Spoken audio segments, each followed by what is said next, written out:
good to know you're here again, or you are there with us this week on the Mirror with Beauty Benjamin. It's always good to have you every week on this channel, and I'm happy your comment, observations towards the program, your contributions and all that. We appreciate you. Keep watching and keep sending in your messages. But remember, it's not a call-in program. SMS your questions or contributions to the number scrolling on your screen. Now, today we're looking at abused boys. It's been more of girl. Yes, I'm a girl child. Yes, my guest is a girl child. But we tend to be one-sided. We're not talking about the boy child who is also being abused, being raped, being molested. What are the consequences? Where do we leave these children? So today we'll be mirroring into boy child being abused. And I have with me, like I said before, a very gorgeous lady who is passionate about this work. Talking about the mental health, of everybody. She's a therapist, talking about the behavioral pattern of the children.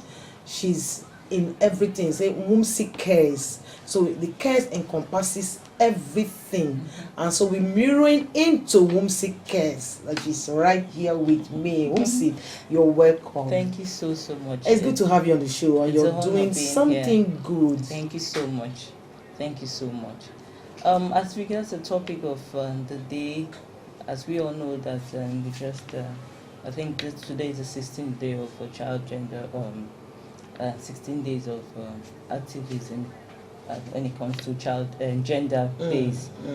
But like I said, I was so excited, elated when I heard about this topic, because it's one thing that in my pages I always talk about. In as much as I go to the girl child, I always go there, because as a boy being abused sexually, emotionally, domestically, verbally, no one talks about them. You understand? And it's very easy because of a lot of things. People say, God forbid, is not a real man. Any man that can be abused is not a real man, and any boy that is abused is a weakling. Because of the societal pressure and all that, you see them not opening up. As a child, some of them in schools, I had the privilege of partnering with other NGOs that have gone to schools to talk about this, and we've handled sometime last 2 years, we handled a lot of children, and things that came out of a lot of the boys' children were so much that, number one, peer pressure is making a lot of them to go into things they're not supposed to do. When we talk about drug abuse and all that, some of them have been abused there. Some of them have been sexually abused in one way or the other. And they're not speaking. I had a case of a 10-year-old in one of the renowned schools in Port Harcourt. The boy, another boy, the senior in the class, how many years older than he, tried to rape him in school there, in the boarding house. And I wanted to take up the case, but the school handled it, and I followed it back, and they said, yes, the parents had already taken actions to it. And the boy had tried it with the child before, so they had to suspend the child. So a lot of the... Sorry to cut you, is suspension enough? Suspension is not enough, but as regards the child, they need to know, because I too, when we go to schools to talk, and then they have cases, as a counselor, we are privileged, we want to come back to get to know what is really happening. The follow-up, we do a lot of follow-up with those children, you understand? But the truth of the matter is, a lot of parents need to do a lot of work. We need to be conscious, we need to be intentional about our children. A lot of them are abused, like it happened with their puberty time, and you see them, a lot of them will just go into their shell. You understand? Yes, they keep to themselves. That's how they project themselves when they are being abused. When you see lively children, just exactly every symptom that the girl child projects, that's the same way the boys. But it's just that the boy might not be able to open up, because the boy has not been taken into cognizance or consideration that we need to tackle, because everything we've been doing is only on the girl child. And I'm like, at some point, the boy and the child will still meet. Yeah, the boy and the girl will If still this meet. boy is not being handled, Yes. you might have negative effects on that child that you have Definitely, molded or definitely, built, definitely. or you've repaired. 99% of abusers, pedophiles, Mm. were abused as children. 99.9%, because the mother over time, it's a norm, it's a normal thing for them, so they do it, and they don't see anything wrong in them. Some of them now, you ask a child of 5 years that has been abused, they've been maybe probably the housemaid or the nanny or somebody has been the private part has been tampered somehow with it. You see the child doing it, and the child introducing it to other children in school, and then you're going to the bathroom to wee and all that. You see them touch. At 5 years old, they are aware. So it's not like they're saying we cannot. So we need to start introducing. There's a rule that we call the pants rule that we introduce to children. Okay, now, so the introduction now. At what point, what age do you think that the parents should introduce this child sexual and yes, teach them what age? sex education? Because you tend to say, the child is too young, is small. Wait. But from what you're saying now, from 5 years. 5 years is too old. They've already been abused. Yeah. No. As early as 18 months. We've had cases of 18 months. We've had cases of 2 years. We've had cases of... So, at 18 months, once the child starts talking, at that 18 months, because they model what you're saying, they model what we do. When you hear a child, the first word that comes out, if the home is a home that is not properly, the parents are not cautious about training the child properly, and then you hear them idiots and all that. When the child wants to pick up, the first word the child will not call dada, will not call mama. It calls idiot, because whatever, or that word that the mom used to call the nanny or the maid, you see that the child calls. So whoever is closest to the child models whatever that person is doing. So I think at 18 months, it's advisable, once a child starts throwing few words, the child should be taught, this is your private part. So the child needs to know where is the private part. At some point we were even telling the children about the mouth. They shouldn't let anyone touch. Because I know that there are parts of the body where you said nobody should touch this part. This part is for the private. boys. For the boys is the chest. Okay. Because it's still their private part. Of course. Their penis. Yeah. Their buttocks. Okay. And we introduce the mouth too.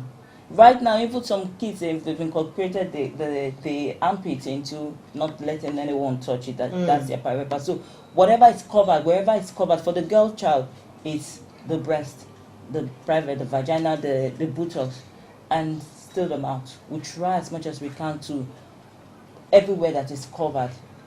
They shouldn't let, because if you don't want anyone to see, you cover with your vest and your panty. Yes. You shouldn't let anyone see it. That is yours. And so we introduced the pant rule. It's called the PAT. Just your private is private. PAT. Okay. Pants rule. Okay. PAT. PANTS. It's called. So I will. Yes, the pant rule. So you just don't let them touch you, and when they touch you, able to speak out. You understand?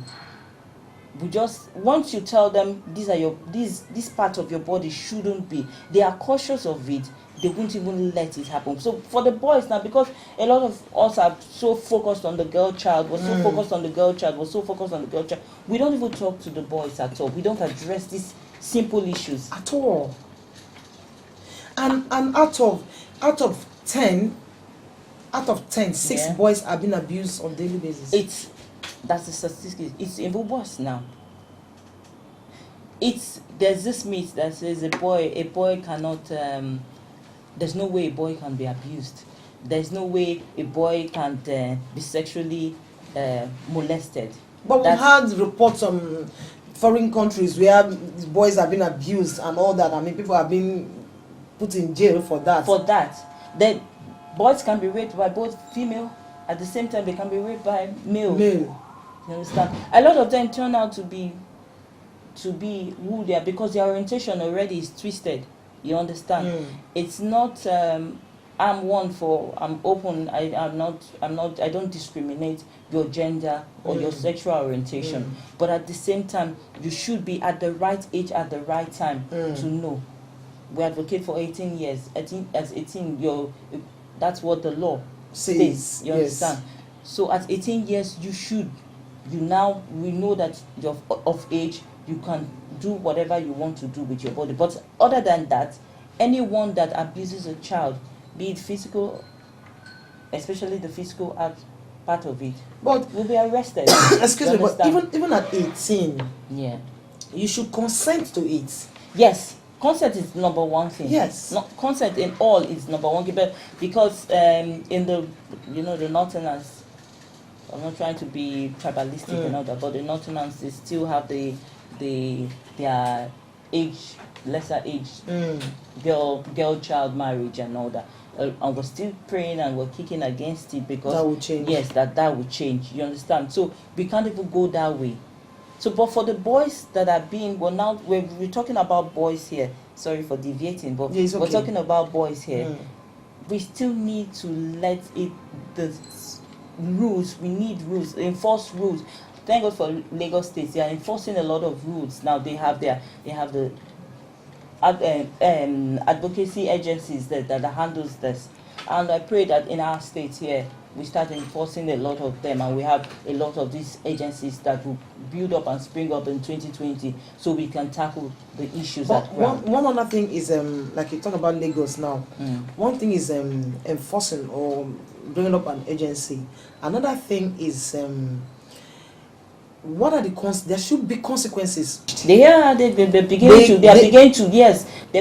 cautious about it, and in this 16 days of advocacy, they came out, even the government and few other people came out to advocate about it. It's just that the country as a whole were pushing for the government. The governor's wives, they had a petition a while ago, and they've enforced it that there's a jail time for whosoever abuses a child. So it's not just the gender, it's not only women. You understand? Both boys, once it comes to and they go to court, there's a year. We're even pushing for the death penalty for a child that's been abused. Because we hear a lot of things that's happening, not only in the house anymore, in schools. Everywhere, in the church, in the market. It's not just house. A lot, and then there are signs we should look, red flags we should look out for. You understand, which is key for the boys. You understand, as well for the girls, it's normal. But for the boys, a lot of them are so withdrawn. You see a lively, happy boy, and then especially if they are in their teenage age, you mistake it for puberty. But you don't, when they are going through those signs, they don't really understand why are they themselves. Not talking? They can't open up, because as a parent, are you open to them? So that is where it needs the parents to be open and be there. But in a society of ours where we are pursuing money, we look for how to cater, how to give them the best, how to give them this. Do you think we have time to do that? Definitely we do. We need to. It's all about being cautious and intentional about our children. And I had with some advocates of mine. We ran a program a while back in November here, where we taught effective parenting. We need to be invested, not just having Port Harcourt people, River State people, we're lively people, we're happy people, we're joyous people, but we need to be intentional about. So we need to create conferences that we teach. I'm one that I love to teach about these things. I like to create awareness about these things. So we could have seminars, and we are happy, and we come and we truly listen. One thing is listening, and another thing is modeling, creating time. If you say I want to create time to be cautious and intentional about my child, you'll see changes. So now let's come back to, you say there are signs. We draw the signs. You mentioned one. Yes. So withdrawal syndrome. Yes. Child, and when you see that sign now, you will mistake it for puberty. Yes. Because if the child is in that teenage age, and then a lot of peer pressure, because these abusers, they have their technique. 60% of the time, the abusers are known to the children. Very known. 60% are from families. You understand? Friends. Family, friends. Friends are in 30. families, as in cousins, Wow. fathers, mothers, aunties abuse their sisters' children, their brothers' children. A lot of people, when we're talking about the boy child, and so we're specifying them, a lot of them are being abused. Even from the nannies to when they take their bath, they start pulling their yes. Oh. As early as 18 months, 20 months, the boy is sensitive. His penis starts kicking when early morning. It's a normal thing for them. So in that curiousness of them, they touch it. Okay, let me pause you on that now. We're going to do a quick break. But when we return, viewers, don't go away. We'll continue with this discussion, so just stick around.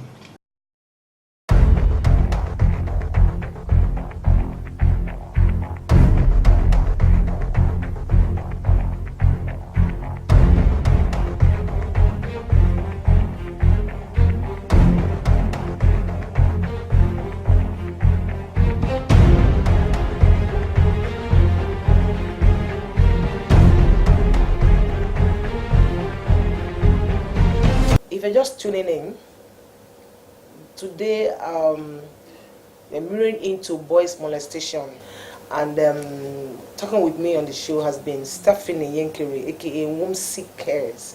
Wumsy Cares does everything that has to do with behavior, mental health, therapies, counseling, gender-based, everything that has to do with caring for our children. So Wumsy, you're welcome back to the show. Thank you so much. For the boy child that has been abused already, how do we repair the boy? How do you bring back this child to society? Because you can't leave that child like that. Now, for the ones we know, so that we can create room for others, so that there is help. Like we have now, yes. Yeah, there are agencies that handles that, but it starts with counseling first of all, and it starts with you listening to the child opening up. We need to counsel those children to let them know and open up and let us know that this is best, first and foremost. This is what is going on with the child, first of all. Okay. Because it's not easy as a child that these things are happening and nobody is there to listen, to help. You understand? Nobody wants to open up. Nobody wants to be there for the child. So counseling, first of all, is key in everything that has to do. Okay. Because that's the best way the child. And fortunately, there are counselors in schools. Most renowned schools, they have their counselors. You understand? So once you notice a pattern, even a child, that's why as a parent, if you educate your child and the child is aware that these are the signs and these are things that we should look out for to know that when a child is abused. Some of them, if your child is a lively child, the child will tell you, "Mommy, my friend, she used to play a lot, but she's not playing anymore. Or he used to play a lot, but he's not playing. I don't know what is wrong with Dave. Dave is always quiet." You understand? Once the child tells you that, and you as a parent, you know that Something is wrong. Yes. you reach out to the school and they will call the counselors. That if they are not even aware and have started tackling the matters, there should always be. I encourage every school should have a counselor in school there, because the parents might not be always around to do that. You understand? But it starts with the home. It starts with the caregiver. It starts with the home. As a mom, as a dad, we all should be at alert and we should watch out. Okay, so now when the abuser happen to be a parent or a relative, an uncle, auntie, whatever, the law takes its course. As long as the child is not, even as a small child, as in peer-to-peer abuse, you understand, there's punishment for it. Okay. You understand? So an adult, once the parents report to their cancer, there's feeder, there are other agencies too. Okay. There are other NGOs too that tackles it. Once the child, the case is reported, they take it off. Whosoever the parent is, except the child says, "I don't want to press charges." Okay. But the child does not even have a right till age 16 or 18 years. You Okay. understand? So, because of how close the parents are to the child might not want to open up. So that's the need for So the child needs to open up. Okay, now, are there means how we can create awareness for this particular boy child thing? Because, like I said, I keep saying it. we are so much aware and we are doing so much for the girl child. Let us also, so it doesn't look as if it's a one-sided thing, because sometimes I want to feel partial, like are they not also children? So how do we create awareness for this? I think one of the best way, which some agencies do and some outreaches and NGOs do, I do that. We go to schools, first of all, because that's where they have create time. Schools should create out time for us to have time for the children. I think it should be incorporated into a section in the time should be allocated for counselors to come talk to children, because of the truth is that they tend to open up to counselors more to outsiders. Yeah, most of the things I heard that they're very frightening. I wish I came with some of the notes written, you understand, from previous schools I've been to. I know. I talk to my children. They tend to open the up. counselor in their school. They tend to open up to them. They confide in them a lot. So there should be, per term, maybe twice or thrice, they come and have this awareness talks with them in schools, for the ones in schools, for this awareness to be created. Now, how about the government, private organizations, individuals? Shouldn't be part of this? Everyone should be part of it, and no one is excluded. You understand? So, but the thing is, bringing it up. Thank God we're talking about it now. We now bringing it up, and then we're having the right sources to partner with us. You understand? Government can't do everything alone. That is true. Private individuals can't do everything alone. Partnership, collaboration is key when it comes to training of the, like they say, no one man trains the child. The child is trained by everyone. Everyone. You understand? So while we're training the child, we too have to do our bit when it comes to this awareness and creating, especially in the abuse part of it. You understand? We need to. You're not saying because this is not my child. It's so bad that because of how the society. Because even if it's not your child, you understand? That's whatever is happening to that child. Who affects your child tomorrow? Child tomorrow, because the child might be friends to those abusers, and then they teach them. It's not. We're not only talking about sexual abuse now. We're talking about drug abuse. We're talking about neglect. We're talking about emotional abuse. We're talking about all forms of abuse. This is what we're talking about, and it's so funny that you think the boy child cannot. This will not happen to them. This will not even happen to them because they are the stronger vessels. Women are weak. That's why they are being abused. Men will enjoy it. That's why they abuse, and they don't abuse them. Instead, they use. After all, they have this. No, that is not it. They suffer it. Even in marriages too. Men suffer emotional abuse from their wives, but they can't stay because of what so many things. You understand? Society. What would the society? What would my friends say that I've been abused? I'm not a weak man. It's only weak people that abuse. You understand? Should that be a concern? It's a concern for all. What I mean is that should I be concerned more about what the society says than to my life or my? You know, because they are all wired. As a woman, the way we're wired, it's not the way they are. They have a mindset that is different from until this pride that makes them I'm a man. You understand? But men cry. A lot of men. It doesn't show you as a weak person. So we need to start teaching our children, male children, that you can be as accessible as the female children. You can be whatever not just because I'm emotional, I am weak. You can open up. You can reach out. You can be kind. You can be all this.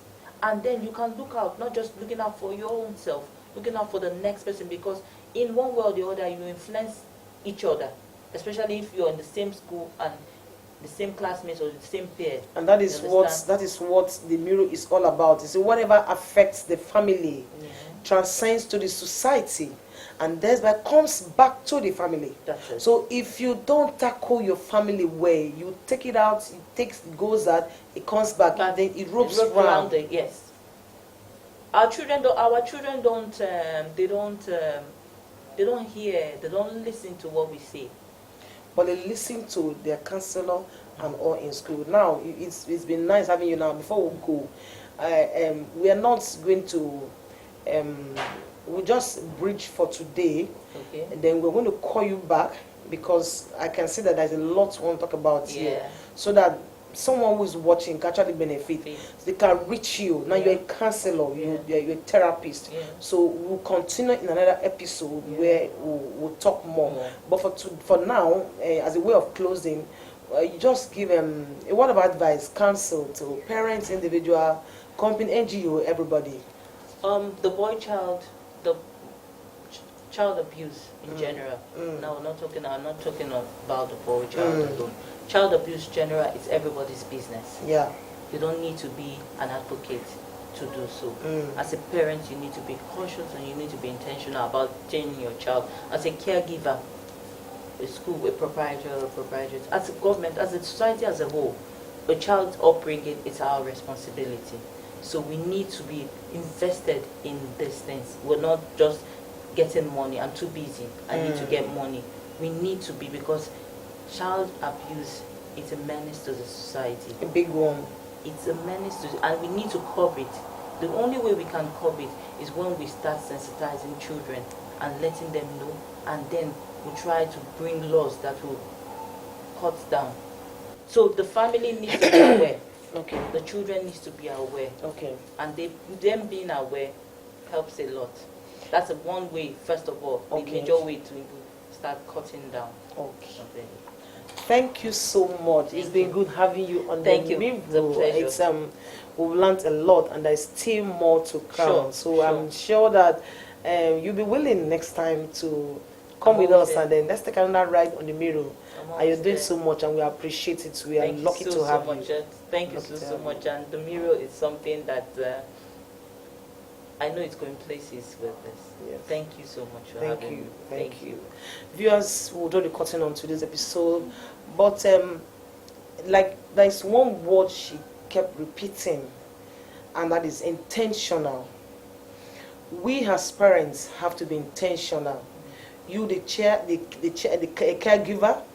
the school owner, the counselor, you have to be intentional about this thing, because this abuse is a menace to the society, and we have to curb it, because in any way you want to see it, it will affect me, it will affect you. True. And so on that, I want to say thank you for staying with us this week, and don't forget that there's a number screen on your screen. Send in your SMS, whatever contributions you have, and then log on to our YouTube page or Facebook, The Mirror with Beauty Benjamin, for further viewing. Thank you. Same station, same time next week.